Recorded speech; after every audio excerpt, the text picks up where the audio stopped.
Ahora más que nunca, las finanzas personales, las tendencias de consumo, el rumbo de los sectores productivos y todo lo que debes saber sobre la economía del país son una obligación. La República, el primer diario económico, empresarial y financiero de Colombia. Suscríbase ya en larepublica.co o al 018 51 0051 opción 11.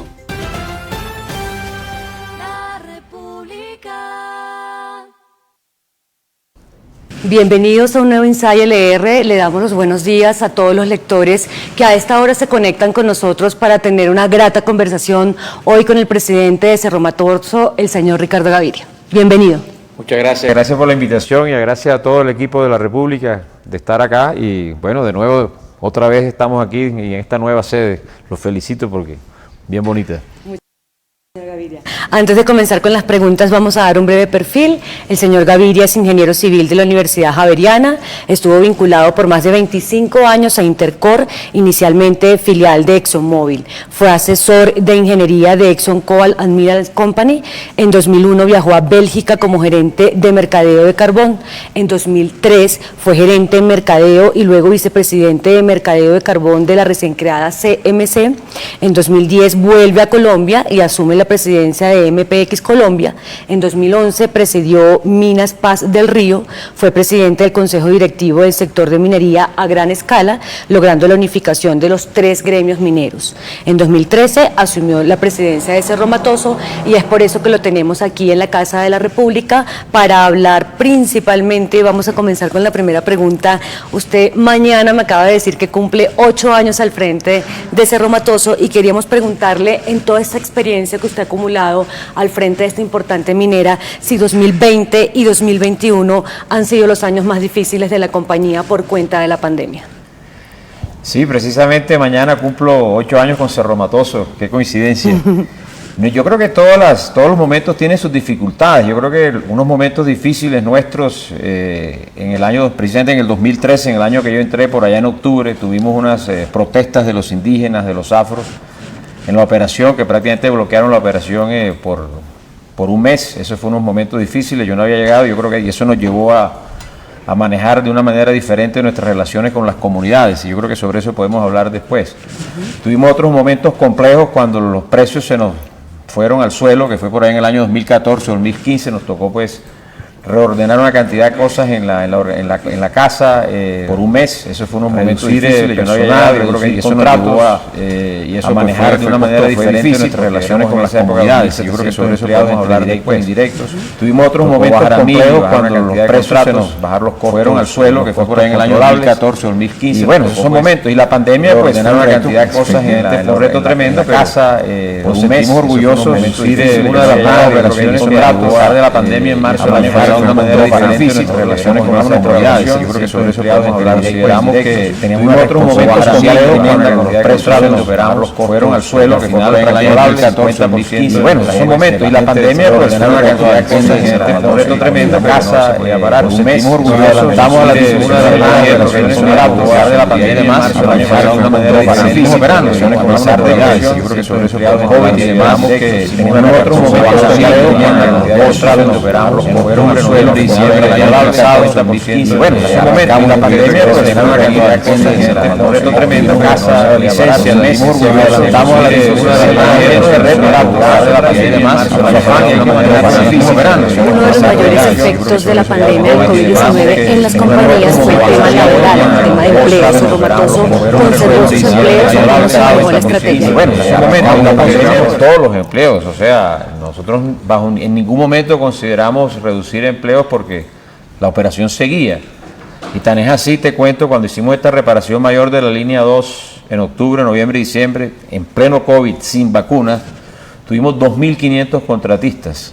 De esos 2.500 contratistas, el 80% eran cordobeses, y trajimos algunos contratistas del Canadá porque se requieren unos temas muy especiales para desarmar el horno, para armarlo. Gente del Brasil, algunos franceses, unos surafricanos. A pesar del COVID, estas personas estuvieron allá trabajando Y no solo eso, solo tuvimos 2 casos de COVID asociados con el tema de esta parada mayor con los 2.500 contratistas. Entonces, desde todo punto de vista, pues una historia positiva que contar. Claro. Hablemos un poco de los ingresos y las utilidades que tienen para este año, cuál será la proyección de cierre y la proyección también para 2022, ya que lo tenemos acá. Sí, la proyección de este año tenemos que esperar a que se termine. Bien vale la pena mencionar que nosotros la producción la llevamos, la contamos en años fiscales que van de julio a junio. Okay. Entonces, te cuento la producción del año fiscal de 2020, por temas de la pandemia, pues estuvo alrededor de 36.000 toneladas, en el año 21 más o menos, en el año fiscal 21 más o menos 40.000. Y este año que va corriendo ahora, que arrancó en julio primero, es el año fiscal 22, vamos a estar alrededor de 43.000 toneladas de níquel. En temas de impuestos y regalías, ya sí te los doy en el año calendario, porque eso así hay que entregárselo al Estado colombiano. Las regalías y impuestos en el año 2019 estuvieron un poquito por debajo de 300.000 millones de pesos. Las regalías del año 20, regalías e impuestos en el año 20 estuvieron alrededor de 320.000 millones de pesos. Y yo diría que este año, por supuesto, van a ser mayores porque la producción es mayor y afortunadamente los precios se han repuntado y pues eso pues le genera beneficios al Estado colombiano, a los accionistas y a todos los territorios donde nosotros operamos. Claro, antes de comenzar con las preguntas de los editores que se encuentran acá también en la Casa de la República, quería preguntarle algo muy puntual que le estamos preguntando a todos los empresarios. ¿Qué lecciones les dejó la pandemia a los empresarios? Miércoles, esto es una pregunta bien interesante. Yo creo que hay unas lecciones, primero que tú tienes que decidir qué quieres hacer en el territorio donde operas. Y si tú consideras que tú tienes una tremenda responsabilidad social, como nosotros lo consideramos en su momento, porque no parar la operación implicaba pues que siguieran entrando recursos a los territorios. Te pongo un número, en el año fiscal 21 quedaron en contrataciones y servicios en la zona de Montelíbano y en el sur de San Jorge 45.000 millones de pesos, es una cifra importante. Y también nos deja una lección importante que nosotros como empresarios también tenemos que soportar al Estado, soportar a los gobiernos locales en estos procesos. De pronto no lo mencioné, nosotros logramos hacer estas paradas, esta reparación mayor, porque articulamos esto con las alcaldías de los municipios, articulamos esto con la gobernación, de manera que el tema de salud pública fuera manejado de manera integral. O sea, si nosotros no manejamos el tema de salud pública de manera integral con los alcaldes, con el gobernador, hubiera sido imposible hacerlo. Entonces, ahí donde nosotros, con ese conocimiento que tenemos, porque tenemos un médico que es el doctor Ospina, que es un especialista en salud pública, ese soporte fue fundamental para eso. Entonces, eso es una enseñanza. La otra enseñanza, por ejemplo, llegaron las vacunas. Y nosotros las empresas mineras y a través de la Asociación Colombiana de Minería fuimos de los primeros que le dijimos al gobierno: estamos dispuestos a comprar nosotros vacunas para apoyar a las comunidades, para nuestros empleados, y nosotros, Cerro Matoso, creo que fuimos la primera empresa que vacunó personas de las comunidades vecinas. Nosotros creo que cuando arrancó el proceso de vacunación vacunamos más de 550 personas de las comunidades afrocampesinas e indígenas. Entonces esas son esas enseñanzas que deja esto. Aquí no puedes trabajar solo, tienes que trabajar de manera articulada con las entidades locales y regionales. Perfecto, ahora sí vamos a comenzar con las preguntas de los editores. Comenzamos con Iván Bernal, que es editor de Globo Economía. Señor Gaviria, en esta lógica que nos mencionaba de no parar durante la pandemia, nos contó que arrancaron el proyecto Querezas y Porvenir.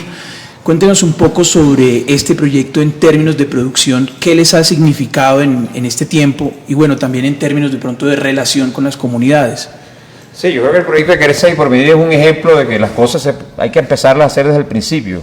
Cuando arrancamos a perforar allá hace unos 5 o 6 años, arrancamos con unos programas importantísimos con las comunidades. Hoy un geólogo que no tiene claro que las comunidades son fundamentales en la evolución de un proyecto no te sirve. O sea, hoy el tema técnico es lo menos complicado, lo más complicado y lo más retador es trabajar con las comunidades. Entonces, nosotros arrancamos a explorar allá en la zona de Querezas y Porvenir en Planeta Rica, y 5 años después ya estábamos explotando material. Eso es un récord, o sea, arrancar la exploración, sacar los modelos geológicos, hacer los estudios de prefactibilidad y factibilidad, tener las licencias ambientales y arrancar el proyecto. Eso es un récord en el país, porque normalmente si te va bien, en el mejor de los casos te toma entre 8 y 12 años. Entonces eso fue fundamental. En el tema de comunidades, como te dije, desde el principio arrancamos trabajando de la mano con ellas, con los contratistas de perforación, asegurando de que empleos no calificados se quedaban eran para estas personas de estas comunidades indígenas y afro y campesinas. Y también ese diálogo continuó y nosotros pues hicimos nuestras consultas previas, obtuvimos las consultas previas, presentamos el estudio de impacto ambiental a la ANLA, nos hicieron unos requerimientos, los entregamos en mitad de pandemia porque había que hacer algunos estudios de agua, de aire, de vibraciones y obtuvimos la licencia a finales del año pasado y en abril de este año ya estábamos operando Queresa y Porvenir. Y hoy lo que procesamos en la planta en Montelíbano, más o menos el 30% del mineral viene de Queresa y Porvenir. Entonces ha sido un éxito este proyecto y de nuevo el tema con las comunidades no termina. También hicimos unas inversiones importantísimas allá, o sea, nosotros pavimentamos como 9 kilómetros de vía, intervenimos más o menos 25, de manera que más o menos 3.500 personas se beneficiaron. Entonces, el proyecto va bien y ahí tenemos otro proyectico en el norte que vamos a ver si empezamos a perforar. ¿Cuánto han sacado en este periodo? No, desde abril para acá es cuando arrancamos a trabajar, pero como te digo, en este momento 1/3 del mineral que se procesa viene de allá, o sea que tendremos que, no tenemos los números todavía porque no hemos hecho las reconciliaciones porque, por supuesto, mover 3.000 toneladas diarias de mineral de allá de Queresa y Porvenir a la planta hay que organizar la logística y eso pues toma su tiempo. Tú sabes que todos los proyectos en el papel están perfectos, pero cuando se ejecutan hay que irlos ajustando. Perfecto, continuamos con Laura Vita, editora de Asuntos Legales. Nos mencionaba la inversión, este proyecto se llevó la mayor parte de la inversión en Cerro Matoso en 2021 y no sé si tenga cifras de cuánto fue la inversión total y cuánto tiene de presupuesto de inversión para el próximo año fiscal. Mira, el proyecto de Queresa y Porvenir tuvo el orden de más o menos 17 millones de dólares y el resto de inversiones nuestras, hoy estamos montando un proyecto, está en ejecución que se llama Osmo, que eso es un tema, es un sistema para separar el mineral de manera mecánica. Ese es un proyecto que está en construcción, ese es un proyecto de más o menos 22 millones de dólares que lo debemos terminar de ejecutar en junio del año entrante. Y nosotros también hacemos inversiones entonces en capital de sostenimiento, porque pues esta es una planta que va a cumplir 40 años de operación, entonces pues hay que mantenerla, se requiere reparar, hay que cambiar transformadores, hacer reparaciones mayores, esto y lo otro. Pero nosotros en líneas generales, más o menos los números que tenemos, que movemos al año, son más o menos, incluido Queresa y Porvenir y estos otros, son alrededor de 40 a 42 millones de dólares. Perfecto. Vamos a hablar ahora, Joaquín López, tiene la siguiente pregunta. Presidente, ahora me meto con otro tema que es sobre temas a futuro y es en últimas cuáles son esos otros proyectos de exploración y explotación que tienen bajo la lupa para el próximo año. Sí, como te mencionaba, el año entrante en junio debemos estar comisionando este proyecto de Osmo, que es separación de mineral, que eso nos permitiría aumentar un poco nuestra capacidad de procesamiento. Por el otro lado tenemos una concesión nueva que obtuvimos en el norte de Planeta Rica, o sea que ahí vamos a empezar a explorar, ya yo esperaría que los taladros entren antes de que se acabe el año. Y tenemos también unas áreas al sur de donde estamos nosotros operando, al sur del municipio de San José de Uré, que es Tarazá. Allá también estamos haciendo algunas prospecciones. Y bueno, siempre estamos mirando qué opciones tenemos de minerales para nuestro proceso pirometalúrgico, pero también estamos mirando otras opciones a un futuro más lejano de utilizar otras tecnologías como lixiviación y demás, pero eso apenas está en estudios conceptuales. ¿Y eso sería 5 años o algo así, de acuerdo? Sí, esos estudios toman su tiempo, eso sí estamos apenas arrancando, uno tiene que ser un poco soñador, pero hay que mirar qué opciones hay en el mercado, porque el níquel, nosotros producimos níquel en ferroníquel, que se usa únicamente para acero inoxidable, pero el futuro del níquel está en el níquel que se usa, el níquel clase 1, que es lo que se usa para baterías. Entonces, y pues ese es el futuro del níquel, pues con todo este tema de carros eléctricos y demás. Entonces, hacia allá tenemos que ir moviéndonos. ¿Y a partir de cuándo, o sea, 5 o menos, a partir de cuándo Cerro Matoso va a empezar en ese segmento? Estamos apenas visualizando. Apenas mirándolo. Tú sabes que a los sueños no se les puede poner tiempo. Hay que empezar a aterrizarlos. Con estos dos proyectos, sí señor, con estos dos proyectos, esa capacidad de producción de 40.000 toneladas, ¿a cuánto puede ascender? No, nosotros con lo que tenemos, o sea, en nuestra tarea siempre hemos definido que nosotros debemos estar alrededor de 40 a 43.000 toneladas al año, de manera que nos permita sobrevivir en caso de que los precios se descuelguen. Si los precios se van al piso, por lo menos con ese nivel de producción nosotros podemos estar en flujo de caja positivo, por lo menos break even, de tal manera que pues no tengamos caja negativa. Entonces siempre estamos tratando de asegurar que tenemos 43 mil toneladas de níquel al año. En los últimos meses ha habido una volatilidad de los commodities. ¿Ustedes cómo ven el panorama de los precios? Bueno, en los últimos meses, con todo este tema del COVID, los commodities se subieron, pero los precios, es que eso tocaría ser brujo de verdad para saber esto, porque a veces tú no entiendes cuáles son los elementos fundamentales que mantienen los commodities arriba. Uno dice, bueno, ¿cómo el petróleo llegó a $85 y ahora está en 65? Y lo mismo ocurrió con el carbón llegó a estar en $250 y ahora bajó por debajo de 100, 160. Entonces en esto nosotros como empresarios y como dirigentes de estas empresas que operamos, tenemos que asegurar que mantenemos una estructura de costos muy ligera, de tal manera que podamos sobrevivir en momentos difíciles, porque nosotros no podemos estar haciendo proyecciones con estos precios altos porque son muy volátiles. Vamos a continuar con las preguntas. Tatiana Arango, editora de Finanzas, hace la siguiente. Los empresarios aseguran que una de las razones que frenan la inversión es la inseguridad jurídica, porque siempre cambian las reglas de juego. ¿Usted cree que el sector minero es el que tiene mayor inseguridad jurídica? Yo no podría compararlo con otro sector, porque este es el sector que conozco, el que más conozco. Lo que sí te puedo decir es que nosotros en Colombia, y lo he dicho en varios foros, nosotros no hemos decidido o no queremos ser mineros.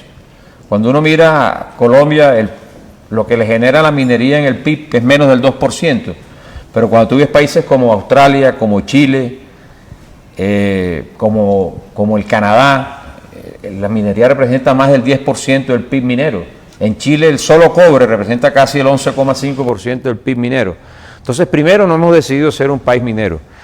Segundo, sí, la inseguridad jurídica cambia. Si tú te pones a mirar el gobierno anterior, tuvimos 7 ministros de minas en 8 años. Entonces, eso te muestra que no hay una política clara de mantener una línea y una constancia en el proceso. Entonces, es complejo. Fíjate tú, nos cambian las normas de regalías, cambian las normas de cómo se debe explorar, si se debe tener licencia, si no se debe tener licencia. Tú vas a un país como Chile y vas a invertir y te sientas con el Estado y dices, estas son las normas con que usted va a jugar los próximos 20 años, no te las cambien. Y pasa el gobierno que sea y las normas siguen igual.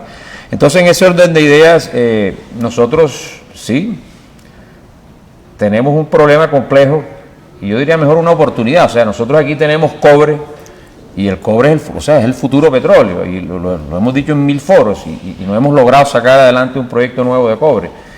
Nosotros, la minería genera 160.000 empleos directos y encadena 4 de minería responsable y legal, ¿sí? Porque ese es un tema interesante, hablar del tema de la minería legal y demás.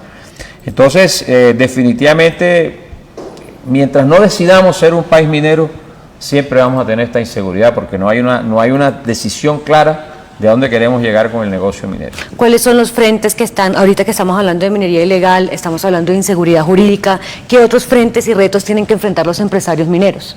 Mira, ahora que hablas de minería ilegal, yo quisiera que todo el mundo dejara de hablar de minería ilegal. Lo que hay es extracción criminal de minerales. Okay. ¿Sí? Y hay minería artesanal y la minería que hacemos nosotros, que es responsable y que hacemos las cosas bien. Porque esa extracción criminal de minerales, de oro, sobre todo, y de otras tierras raras por allá en las zonas del sur del país, nos comparan con ellos. Y nosotros no somos ese grupo de personas. Estos son un grupo de narcotraficantes, bandidos, no pagan impuestos, no pagan regalías, destruyen el ambiente. Entonces, eso es extracción criminal de minerales. Además, todos estos procesos pues generan lo que fluye a través de todos estos temas. Entonces, debemos primero que nos separar este tema, o sea, porque no, que es la minería ilegal, no es extracción criminal de minerales, porque eso es criminal, es un crimen con el ambiente, es un crimen con la gente, y tú vas a esas zonas donde hay esta extracción criminal de minerales y la gente vive, o sea, en unas condiciones infrahumanas, porque yo he conocido operaciones de estas tanto en el Bajo Cauca antioqueño como en la zona nuestra. Entonces, en ese orden de ideas, eso también genera unas controversias complejas, porque tratamos como de regular para las dos, pero es que no se puede regular para las dos porque no hay una cosa no tiene nada que ver con la otra. Correcto. ¿Qué tan mal o qué tan bien estamos frente al resto de los países de la región?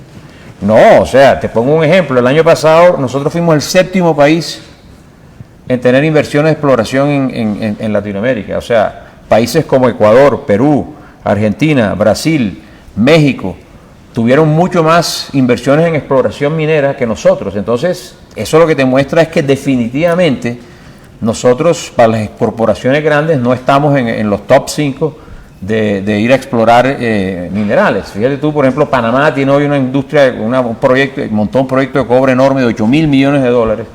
Oye, los hemos podido montar aquí nosotros también, porque es el mismo cobre, claro. Esa es la misma franja de cobre que viene desde el sur de Chile y llega hasta Panamá. Entonces, esa plata también podría estar acá. Y aquí tenemos el conocimiento para hacer ese tipo de minería. Pero entonces el mercado del cobre en Colombia está muy lejos todavía. Pues el cobre está. El tema es si realmente queremos sacarlo. Fíjate, hay empresas interesadas en sacar el cobre, pero pues no había un proyecto nuevo que arranque, ni de cobre ni de oro. ¿Ustedes estarían interesados, por ejemplo, en ese segmento? Sí, la corporación, no Cerro Matoso, pero la corporación sí tiene como estrategia montarse en negocio de cobre. Tan es así que hace poco cerramos un negocio con una operación en el norte de Chile, donde compramos el 45% de los activos de una operación de cobre que está en la zona de Antofagasta, que ya está operando. Entonces la corporación sí tiene interés en el cobre. Este es el primer negocio de cobre que tiene la corporación South 32, pero sí, el interés existe. Ahorita, perdón que lo interrumpa, ahorita que estamos en un ambiente electoral, uno de los candidatos tiene una posición en contra de las actividades extractivas. ¿Usted qué opina de eso y si eso es un mensaje en tal caso de que llegara de frenar la inversión en este sector? ¿Les preocupa, les alerta?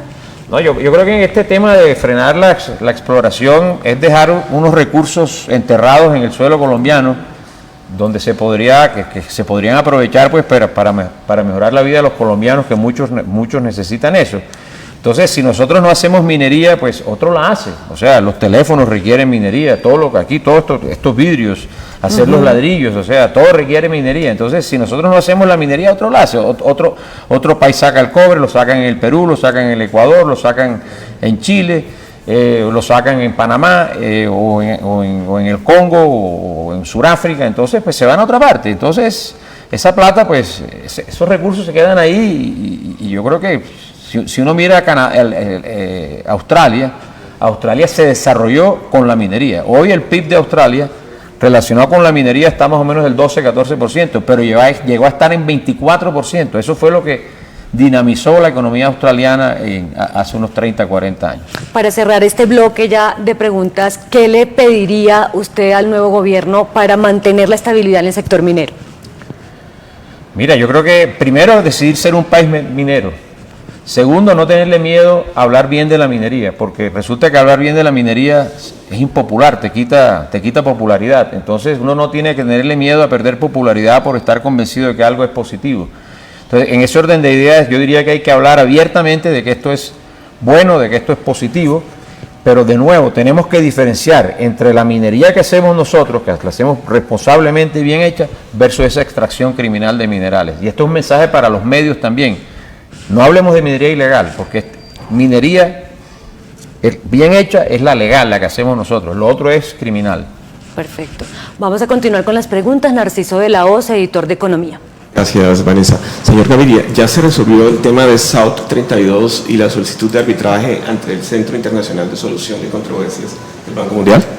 Este es un tema de la corporación, o sea, estos arbitrajes son entre las corporaciones y el país, no son Cerro Matoso y el país, entonces yo no soy la persona más indicada para comentar al respecto. Listo, vamos a continuar otra vez ya estamos cerrando, pero vamos a darle paso nuevamente a Iván Bernal, que tiene una siguiente pregunta.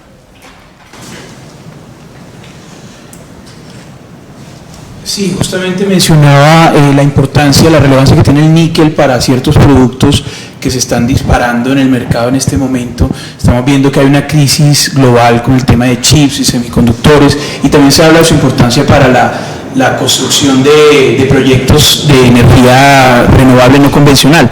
La pregunta es, ¿ustedes han visto un incremento de la demanda? Digamos, a quienes exportan, ¿están requiriendo más níquel en estos tiempos? Sí, lo que está ocurriendo ahora es que el níquel que se utiliza para baterías es el clase 1, que es níquel puro. Entonces, Normalmente este níquel puro, clase 1, viene de procesos donde hay cobalto, en general, y entonces, ¿qué ocurre? Ese níquel se usa para baterías, pero también se usa para acero inoxidable, pero cuando ya la demanda de baterías ha aumentado, este níquel clase 1 que se está usando para hacer acero inoxidable, se queda para baterías y entonces ese espacio lo agarra quienes producimos ferroníquel, y por eso pues esa demanda de ferroníquel ha aumentado en el sentido para producir acero inoxidable, pues porque la China y la India se están reactivando, por supuesto, después de ahora que se está terminando la pandemia. Entonces, en ese orden de ideas, esa demanda va a seguir, afortunadamente.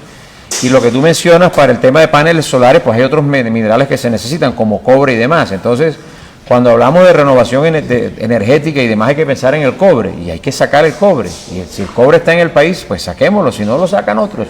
Y la plata se va para otra parte. Y pues aquí tenemos una gran oportunidad de que seamos realmente un país minero y mejorar pues las condiciones de nuestra gente en los territorios.